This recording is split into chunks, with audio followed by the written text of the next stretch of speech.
దహించు అగ్ని, వాగ్దాన స్వస్థత పండుగలు మార్చ్ 11, 12, 13 తేదీలలో ప్రతిరోజు సాయంత్రం 6 గంటల నుండి ప్రారంభించబడును. ముఖ్య ప్రసంగికులు డాక్టర్ థామస్ గారు, డాక్టర్ శివ థామస్ గారు, దహించు అగ్ని మినిస్ట్రీస్, రాజమహేంద్రవరం. ఈ పండుగలలో సిస్టర్ క్యాథరిన్ గారు మరియు సిస్టర్ కరిష్మా గారు శక్తివంతమైన ఆరాధనలో నడిపించెదరు. స్థలం ఆర్టీసీ కాంప్లెక్స్ గ్రౌండ్, చింతపల్లి. మరిన్ని వివరాలకు 9494940072 మరియు 73.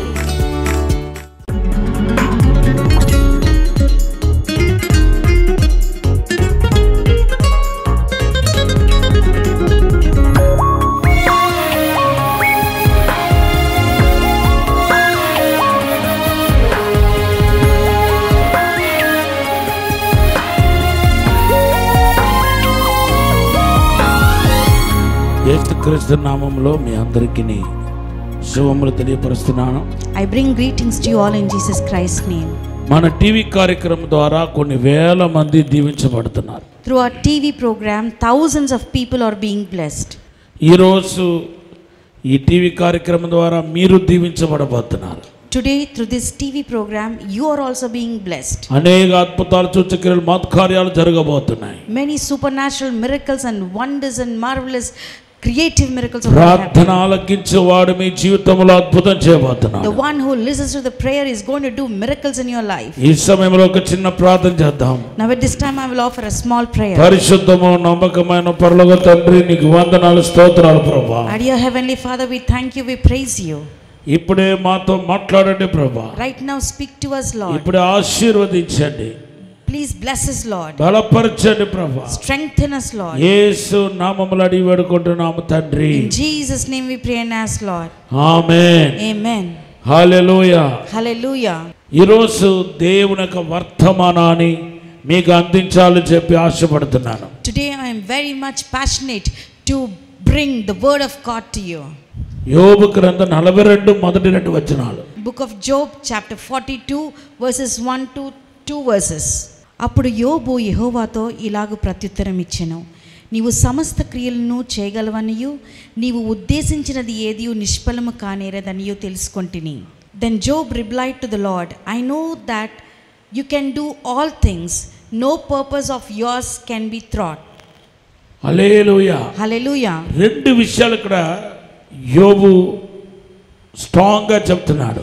Two things Job says very strongly here. మొదటిది ఏంటంటే, The first one is, నేను ఆరాధించిన నువ్వు సమస్త క్రియలను చేయగలుగుతావు. you can do all things as possible. ఈ భూమిలో, పరలోకములో, భూమిలో నీవు చేయలేనవంటి ఏది ఉండదు. On earth and in heaven there is nothing you cannot do. రెండోదిగా యోబు అంటున్నాడు, The second thing Job says, రెండోదిగా భక్తుడు అంటున్నాడు, secondly the godly one says, నువ్వు ఉద్దేశించినది ఏది నిష్ఫలం కానేరదని ఇప్పుడు నేను తెలుసుకుంటుని అంటున్నాడు. Now I have understood that whatever you purposeth will not fail and withhold it. Hallelujah. Hallelujah. నీవు ఉద్దేశించినవి Whatever you purposed, నిష్ఫలం కానేరదని నేను ఎరుగుదును. I know that they will not become vain.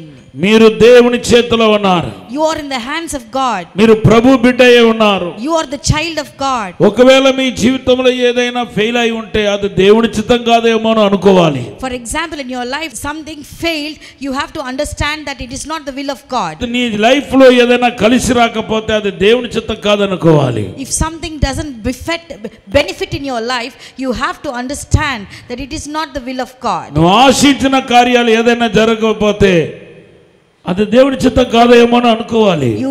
Something you have desired and it did not benefit us, then you have to think that it is not the will of God. నేను అలాగే అనుకుంటాను. I always think the same thing. కొన్ని నా ఆశలు, కోరికలు దేవుడు సిద్ధింపజేస్తాడు. And God will fulfill some of my desires. కొన్ని కార్యాలు దేవుడు సిద్ధింప చేయడు. And God will not fulfill some of my నా desires. ఆశలు కోరికలు ఈవెన్ నా ప్రార్థన కూడా దేవుడు ఆలకించినట్టుగా అనిపించదు. Sometimes I feel that God will not listen to my prayer in some things. నేను అడిగింది దేవుడు ఇవ్వలేదు కాబట్టి నేను దేవునికి దూరం అయ్యానని అనుకోను. I don't think that because whatever I asked for, God did not give me, and I don't distance myself from God. నేను అడిగింది నేను దేవుడు ఇవ్వలేదు కాబట్టి దేవుడు నన్ను శపించాడనో లేకపోతే నేను పాపం చేశానో నన్ను దేవుడికి క్షమించలేదనో అనుకోను. Because God did not answer my prayer, I don't consider that God has cursed me because I have sinned, because God has not forgiven me. దేవుని నామానికి స్తోత్రం. All glory be to God's name. Hallelujah. Hallelujah. కానీ ముందు పూర్వదినాల్లో అలాగే అనుకున్నవాడిని, నా ఆత్మీయ ప్రారంభ దశలో అలాగే అనుకున్నవాడిని. In the early days of spirituality, I used to think like that. ప్రారంభంలో నేను అలాగే అనుకున్నవాడిని. In the beginning of my days, I used to think like that. Hallelujah. Hallelujah. నేను దేవుడి దగ్గర అడిగింది ఇవ్వకపోతే దేవుడు నన్ను శపించాడు అనుకునేవాడిని. Whatever I asked before the Lord, when God don't give me, then I used to think like God has cursed me. కొన్నిసార్లు ఉపవాసం ఉండి అడిగింది దేవుడు ఇవ్వకపోతే కనుక దేవుడు నన్ను క్షమించలేదేమో, కథ కాలంలో చేసిన పాపాన్ని క్షమించలేదేమో, అందుకొరకే దేవుడు ప్రార్థన ఆలకించలేదని అనుకుంటాను. When I fasted and I asked God, if He has not given me, I used to think that God did not forgive my early sins. ఇదే అనేక మంది యొక్క ఆలోచనే ఉంది. And many people's thoughts are like this. ఎప్పుడు వాళ్ళు అనుకున్న కార్యం జరగట్లేదో, దేవుడు క్షమించలేదనో, శపించబడిన వారుమనో, లేకపోతే దేవునికి దూరంగా ఉన్నామేమో అనుకుంటున్నారు. And whenever whatever they thought the desires are not fulfilled, they are thinking that God might have cursed them, God might not have forgiven them. దేవుని నామానికి స్తోత్రం. All glory be to God. Hallelujah. Hallelujah. దేవుని బిడ్డలారా, ఏది మనల్ని దేవుని నుండి వేరు చేయదు. Nothing can separate us from the Lord. Hallelujah. Hallelujah. నువ్వు అడిగింది దేవుడు ఇవ్వకుండా ఉన్నంత మాత్రము నువ్వు దేవుని నుండి సెపరేట్ అయిపోయావని అనుకుంటే అది సాతాను యొక్క తలంపులు. If you think that whatever you asked for, if God has not given you, that means it is not that you are separated from God. It is the thought created by Satan. మనము Bible వాక్యం ఏమంటుందో అదే చూడాలి. We have to see what the scripture says. వాక్యం ఏమంటుంది? The word of God says, రోమాపత్రిక 8:36 it is in Romans chapter 8 and verse 30. క్రీస్తు ప్రేమ నుండి ఎడబాపు వారు ఎవరు లేరు. Nobody can separate us from the love of God. ఎడబాపేది కూడా ఏమీ లేదు. Nothing can separate us. కాబట్టి ఈ యొక్క పరిస్థితి నుండి, ఈ యొక్క ఆలోచించే విధానం నుండి మనం బయటపడాలి. So we need to come out of this kind of pattern of thinking. Hallelujah. Hallelujah. దేవుడు ఉద్దేశించిన ఏదైనా జరుగుతాయి. Whatever God purposeth will be fulfilled. ఒకవేళ నువ్వే సిద్ధంగా లేకపోయినా, Maybe whether you are not ready or not, ఒకవేళ నువ్వే బలహీనుడుగా దేవుని సన్నిధిలో కనబడినా, ఖచ్చితంగా దేవుడు ఏమనుకుంటున్నాడో, నీ గురించి ఏ ఉద్దేశం కలిగి ఉన్నాడో అదే నీ జీవితంలో జరుగుతాయి. maybe in the presence of God you may appear very weak in the presence of God, but what God purposed in your life will certainly God fulfill. Hallelujah. Hallelujah. ఈ మార్చి ప్రారంభంలోనే దేవుని యొక్క వాగ్దానం కింద, ప్రవచనం కింద తీసుకోండి. And consider this in the beginning of the March itself, consider this as a promise from God. Hallelujah. Hallelujah. దేవుడు ఉద్దేశించింది ఏది నిష్ఫలంగానే లేదు. Whatever God purposeth will not be in vain. దేవుడు సమస్తాన్ని చేయబోతున్నాడు. God is going to do everything. నీ జీవితంలో సమస్తాన్ని చేయబోతున్నాడు. In your life God is going to perform everything. ఒకవేళ నీ సమయానికి దేవుని సమయానికి కాస్త తేడా రావచ్చేమో. Maybe there may be some difference in the time between your time and God's time. కానీ దేవుడు ఉద్దేశించినది ఆలస్యమైన ఖచ్చితంగా నీ జీవితంలో జరుగుతాయి. But though whatever God purpose in your life is delayed, also it will be fulfilled in your life. దేవుడిని వాడుకుంటాడు. God will use you.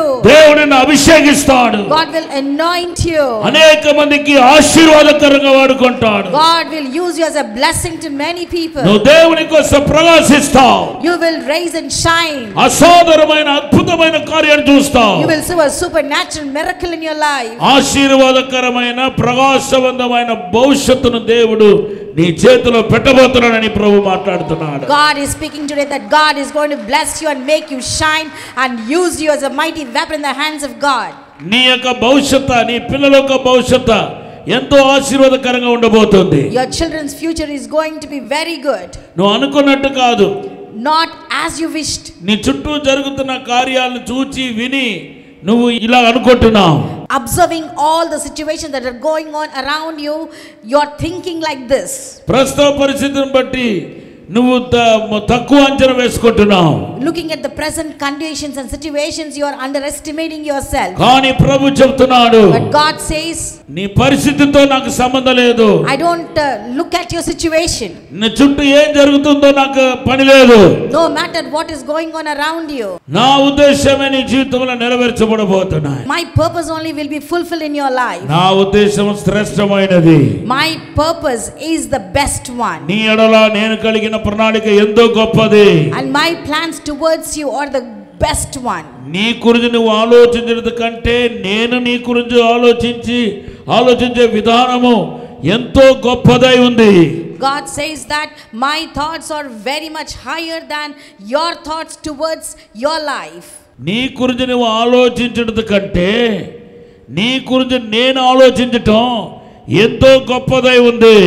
and my thoughts, what I am thinking for your life is higher than what you are thinking about yourself. Hallelujah. Hallelujah. యెషయా గ్రంథం 55వ వచనం ద్వారా మాట్లాడుతున్నాడు. God is speaking through book of Isaiah chapter 55 and verse 11. నువ్వు ఎందుకు బాధపడుతున్నావు? Why are you worried? ఎందుకు దిగులు పడుతున్నావు? Why are you discouraged? నా భవిష్యత్తు ఎలా ఉండబోతుందో ఆలోచిస్తున్నావు. You are thinking how my future is going to be. నా జీవితం ఎలా ఉండబోతుందో ఆలోచిస్తున్నావు. You are thinking how my life is going to be. నా భవిష్యత్తు ఎలా ఉండబోతుంది? How my future is going నా to పిల్లల be. భవిష్యత్తు ఎలా ఉండబోతుంది? How my children's future is నా going to కుటుంబం ఎలా be. ఉండబోతుంది? How my family is going to రేపు be. నేను ఎలా సేవలు కొనసాగించబోతున్నాను? Tomorrow how I am going to prolong and go ahead in the ministry. నా మీద పడి ఉన్న ఈ అప్పుల నుండి ఎలా నేను బయటపడబోతున్నాను? How I am going to come out of these financial debts in my life. నా పిల్లల యొక్క జీవితాన్ని ఎలా సెటిల్ చేయబోతున్నాను? How I am going to settle my child's life. నా దగ్గర ఏమీ లేదు. I don't have anything in my hand. నాకు సపోర్ట్ గా ఎవరు లేరు. There is no one as a support for me. నేను ఎలా నా జీవితాన్ని కొనసాగుతాను? How I am going to prolong my life. నన్ను నేనే పోషించుకోవడమే కష్టంగా ఉంటుంది. It is difficult to support even myself. కానీ But నేను ఎలాగా నా కుటుంబం అంతటిని పోషించి ముందుకు తీసుకెళ్ళగలుగుతాను? how I am going to support all my family and how I am going to take this family forward. దేవుని బిడ్డలారా, పరిశుద్ధాత్మ దేవుడు మీతో మాట్లాడుతున్నాడు. Dear children of God, the Holy Spirit God is speaking today. నీ గురించి నేను ఉద్దేశించిన తలంపులు ఎంతో దొడ్డవి. The purposes and the plans what I have towards your life are higher. ఎంతో గొప్పది. They are great. నేను నీ ఎడల కలిగిన ఉద్దేశము నిష్ఫలం కానేరదని నీకు తెలియపరుస్తున్నానని పరిశుద్ధాత్మ తండ్రి మాట్లాడుతున్నాడు. The Holy Spirit is telling you that my plans towards you are great and they will not become vain. Hallelujah. Hallelujah. మొదటి రాజుల గ్రంథం First Kings. ఏలియాతో దేవుడు మాట్లాడుతున్నాడు. God is speaking to Elijah. ఏలియా, Elijah, ఇదిగో నీ కనబడుతున్న వ్యక్తిని నీ స్థానములో అభిషేకించు అంటున్నాడు. the person whom you are looking at, you have to anoint him in your place. దేవనామానికి స్తోత్రం. All glory be to God. యూజువల్గా పాత నిబంధనలో ఒక వ్యక్తిని అభిషేకించాలంటే ఖచ్చితంగా నూనె ఉండాలి. Usually to anoint a person in the Old Testament they need oil. మొదటి రాజుల గ్రంథం 19:16లో ఏలియా దగ్గర నూనె లేదు. In First Kings chapter 18 and verse 16, Elijah don't have oil. Hallelujah. Hallelujah. పాత నిబంధనలో అది యాజకుల అభిషేకం, 3 రకాల అభిషేకం ఉంది. In the Old Testament there are 3 kinds of priest anointing. రాజుల అభిషేకం, The king's anointing. మొదటి సామెల గ్రంథం 16వ అధ్యాయం 1 నుండి 13 వచనాలు చదివితే రాజులు ఎలా అభిషేకించబడతారో దావీదు జీవితం ద్వారా తెలుసుకుంటాం. In 1 Samuel chapter 16 verses 1 to 13, when you read it you can understand from the life of David how the king's anointing will be. అలాగే ఒక రాజును అభిషేకించినప్పుడు కూడా నూనెతోనే అభిషేకించేవారు. Even when they have to anoint a king, they used to anoint with the oil. ఒక యాజకుని అభిషేకించినప్పుడు కూడా నూనెతోనే అభిషేకించబడినవారు, అభిషేకించేవారు. When they have to anoint a priest also, they used to use the oil. Listen. ఒక యాజకుని అభిషేకించినప్పుడు కూడా నూనెతోనే అభిషేకించేవారు. Even when they have to anoint a priest, they used to anoint with oil. నిర్గమకాండ 29వ అధ్యాయం. Exodus chapter 29. లేవియాకాండ 8వ వచనం. 8వ అధ్యాయం. Leviticus chapter 8. ఈ అధ్యాయాలు మనం చూస్తే యాజకుడు నూనెతోనే అభిషేకించబడుతున్నాడు. When you see these chapters, the priests are anointed with oil. ప్రవక్తలు కూడా నూనెతోనే అభిషేకించబడ్డారు. Even the prophets were anointed with oil. దావీదు 3 సార్లు అభిషేకించబడుతున్నాడు. David was anointed thrice. 3 సార్లు నూనెతోనే అభిషేకించబడుతున్నాడు. All these 3 times he was anointed with oil. మొదటి సాముయేలు గ్రంథం 16-13లో ఆయన రాజుగా అభిషేకించబడుతున్నాడు. In 1 Samuel chapter 16 and verse 13 he was anointed as a king. అప్పుడు నూనెతోనే అభిషేకించబడుతున్నాడు. Then he was anointed with oil.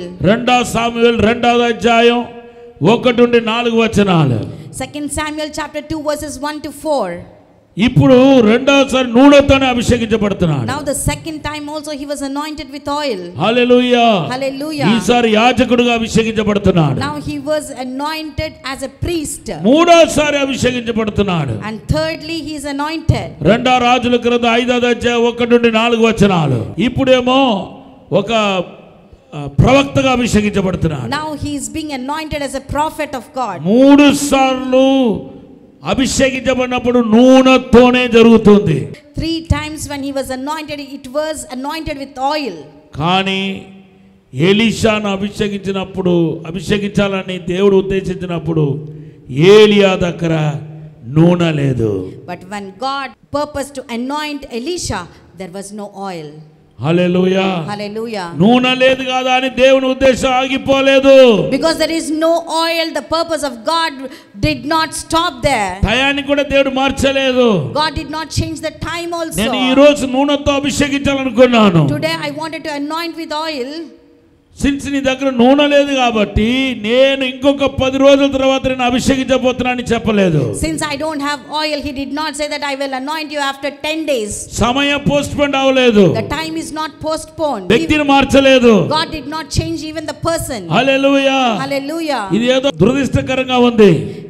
This is like unfortunate. ఇది కలిసి రావట్లేదు. This did not benefit at all. కాబట్టి ఈ వ్యక్తి కాకుండా ఇంకొక వ్యక్తిని అభిషేకిస్తామని దేవుడు అనుకోలేదు. God did not think that because it did not benefit us, let us anoint another person. దేవుడు ఎలీషాను అభిషేకించాలనుకున్నాడు. ఎలియా ద్వారా ఎలీషాను అభిషేకించాలనుకున్నాడు. ఆయిల్ లేకపోయినా నూనె లేకపోయినా ఏలియా మీద ఉన్న దుప్పటి ద్వారా దేవుడు తన ఉద్దేశాన్ని నెరవేర్చేశాడు. God wanted to anoint Elisha through Elijah, but though the oil is not there, with the blanket upon Elijah, God has anointed Elisha. బైబిల్లో ఏ ఒక్కరు దుప్పటితో అభిషేకించబడలేదు. In the Bible nobody was anointed with a blanket. నూనె ఎక్కడ, దుప్పటి ఎక్కడ?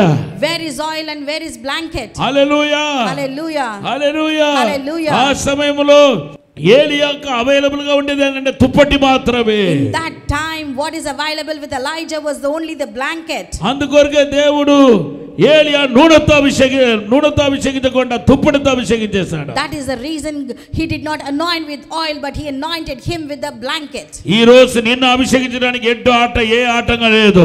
Today also to anoint you there is no hurdle at all. నిన్ను సేవకి పిలవటంలో ఎటువంటి ఆటంకం లేదు. To call you in the ministry there is no obstacle at all. నిన్ను వాడుకోవటంలో ఎటువంటి ఆటంకం లేదు. To use you for God's work there is no hurdle at all. దేవుడు నిన్ను వాడుకోబోతున్నాడు. God is going to use you. నిన్ను అభిషేకించబోతున్నాడు. God is going to anoint you. యోహాను సువార్త 5వ అధ్యాయం 1 నుండి 10 వచనాలు చదవండి.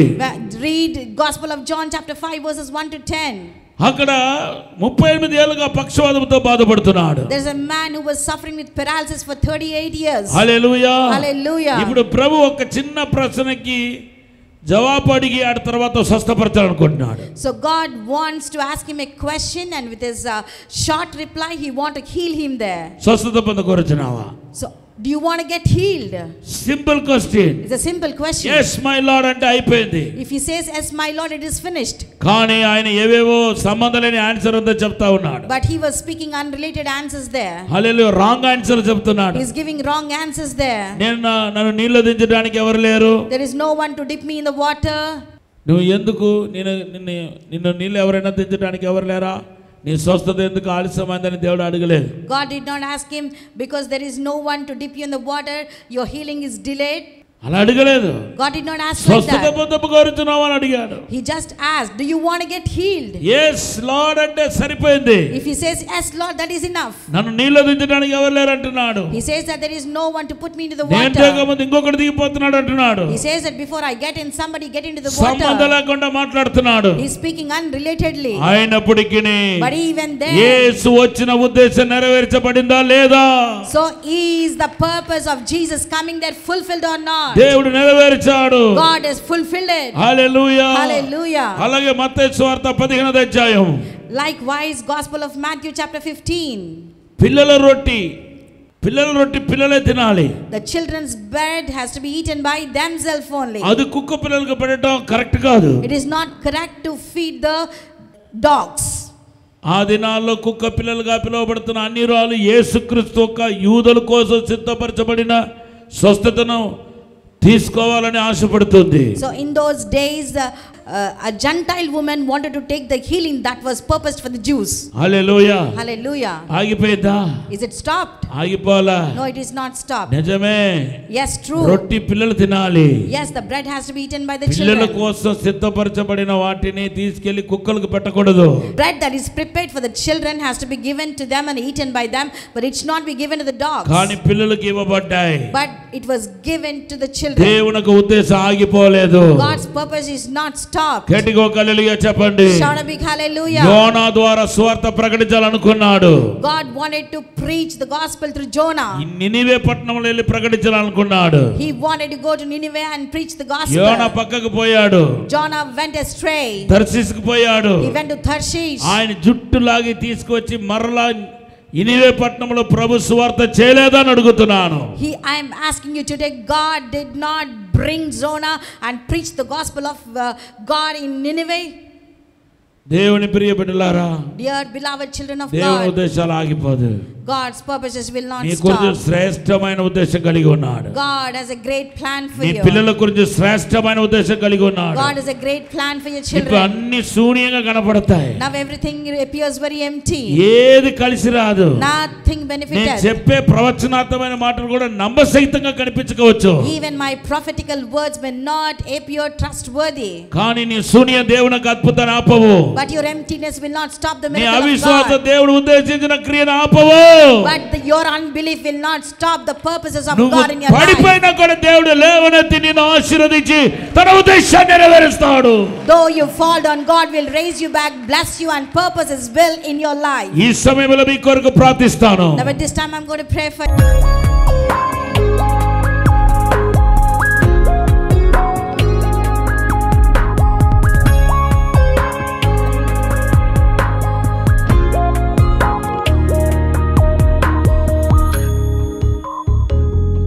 పరిశుద్ధము నమ్మకమైన పరలోక తండ్రి, our dear faithful heavenly Father. నీ ఉద్దేశాలు నిష్ఫలం కానేరదు ప్రభువా. Your purposes will not fail, నీ Lord. గురించి తప్పుడు అవగాహన కలిగి ఉన్నాం. We have a wrong understanding about మమ్మల్ని you. క్షమించండి యేసయ్యా. Forgive us, Jesus. పరిశుద్ధపరచండి ప్రభువా. Sanctify us, నీ Lord. చిత్తమే జరుగునుగాక. Let your will be done in our lives. నీ ఉద్దేశమే జరుగునుగాక. Let your purpose be done in our lives. పరిశుద్ధాత్మ శక్తి తాకినగాక. Let the Holy Spirit power touch you. విడుదల కలిగినగాక. Let there be deliverance. మీరు ఆశీర్వదించండి. You only bless, Lord. యేసు నామములో అడిగి వేడుకుంటున్నాము తండ్రి. In Jesus' name we pray and ask, Lord. Amen. Amen. Amen. Amen. గట్టిగా చప్పట్లు కొడితే పరచండి. హల్లెలూయా. చింతపల్లిలో దహించు అగ్ని వాగ్దాన స్వస్థత పండుగలు మార్చ్ 11, 12, 13 తేదీలలో ప్రతిరోజు సాయంత్రం 6 గంటల నుండి ప్రారంభించబడును. ముఖ్య ప్రసంగికులు డాక్టర్ థామస్ గారు, డాక్టర్ శివ థామస్ గారు, దహించు అగ్ని మినిస్ట్రీస్ రాజమహేంద్రవరం. ఈ పండుగలలో సిస్టర్ క్యాథరిన్ గారు మరియు సిస్టర్ కరిష్మా గారు శక్తివంతమైన ఆరాధనలో నడిపించెదరు. స్థలం ఆర్టీసీ కాంప్లెక్స్ గ్రౌండ్, చింతపల్లి. మరిన్ని వివరాలకు 9494940072 మరియు 73. విజయవాడలో దహించు అగ్ని సేవకుల కూడిక మార్చ్ మార్చ్ 18వ తేదీన ఉదయం 10 గంటల నుండి ప్రారంభించబడును. ముఖ్య ప్రసంగికులు డాక్టర్ థామస్ గారు, దహించు అగ్ని మినిస్ట్రీస్, రాజమహేంద్రవరం. స్థలం కందుకూరి కళ్యాణ మండపం, జింకానా గ్రౌండ్స్, విజయవాడ. మరిన్ని వివరాలకు 9032224646 మరియు 9032224747. రాజమహేంద్రవరంలో దహించు అగ్ని సేవకుల కూడిక మార్చ్ 25వ తేదీన ఉదయం 10 గంటల నుండి ప్రారంభించబడును. ముఖ్య ప్రసంగికులు డాక్టర్ థామస్ గారు, దహించు అగ్ని మినిస్ట్రీస్, రాజమహేంద్రవరం. స్థలం దహించు అగ్ని ఆడిటోరియం, నటరాజ్ థియేటర్, రాజమహేంద్రవరం. మరిన్ని వివరాలకు 9494940072 మరియు 73. ఇది కుటుంబ ఆశీర్వాద కూడిక.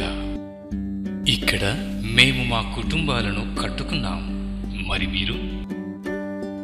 అయితే ప్రతి శుక్రవారం రాజమహేంద్రవరంలో జరిగే ఈ కుటుంబ ఆశీర్వాద కూడికలో పాల్గొనండి. ఈ కూడిక జరుగు స్థలం దహించు అగ్ని ఆడిటోరియం, నటరాజ్ థియేటర్, రాజమహేంద్రవరం.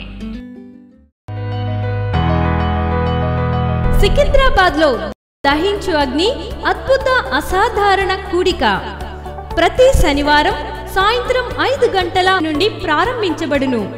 స్థలం SPG church ground, alpha hotel వెనుక, సికింద్రాబాద్. మరిన్ని వివరాలకు 9494940074 మరియు 75. రాజమహేంద్రవరంలో దహించు అగ్ని అభిషేక ఆదివారపు ఆరాధన ఇప్పుడు ప్రతి ఆదివారం ఉదయం 9:30 నుండి ప్రారంభించబడును. తప్పక పాలు పొందండి, దైవిక ఆశీర్వాదం పొందండి. స్థలం దహించు అగ్ని ఆడిటోరియం, నటరాజ్ థియేటర్, రాజమహేంద్రవరం. మీ ప్రార్థన అవసరతలకు 9494940072 మరియు 73. ఈ టీవీ కార్యక్రమాన్ని చూసి ఆశీర్వదించబడినట్లయితే దహించు అగ్ని టీవీ పరిచర్యకు మరియు బ్లెస్సింగ్ ల్యాండ్ కు సహకరించండి. Dahinchu Agni trust current account number 357222444370, state bank of India, main branch, Rajamahendravaram. My address doctor Thomas, Dahinchu Agni ministries, తుమ్మలోవా, Rajamahendravaram.